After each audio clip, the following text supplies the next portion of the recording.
কি খাচ্ছিস?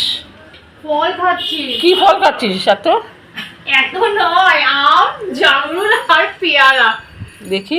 কেন না আমার এখন এত গরম লাগছে। ভালো হয়েছে, পেট ঠান্ডা হবে, শরীর ঠান্ডা হবে। ভালো তো। মানে এত গরম লাগছে যে এখন রুটি বলো বা এক্সট্রা কোনো কিছু ব্রেকফাস্ট করতে ইচ্ছাই করছে না। আর আজকে বৃহস্পতিবার, লক্ষ্মীবার, লক্ষ্মীর পাঁচালি করা ছিল, ওই জন্য অনেক দেরি হয়ে গেছে। এখন বাজে 11:05। আর কি বলতো, আমি চেষ্টা করি, আর উচিত এটা প্রত্যেকটা মানুষেরই উচিত যে বৃহস্পতিবার অন্তত 12টার আগে মা লক্ষ্মীর ঘরটা বসানো।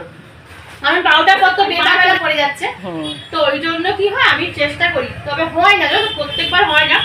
তবে এরপর থেকে চেষ্টা করবো প্রত্যেক বৃহস্পতিবার 12টার আগে মা লক্ষ্মীর ঘর বসানো। নিয়ম তাই, 12 বেলার আগে ঘরটা বসানো। তো 1-2 দিন তো দেরি হয়ে যায়, কোনো অসুবিধা নেই।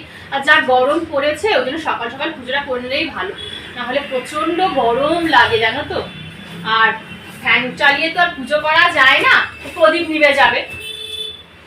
ওই জন্য বেলা হলে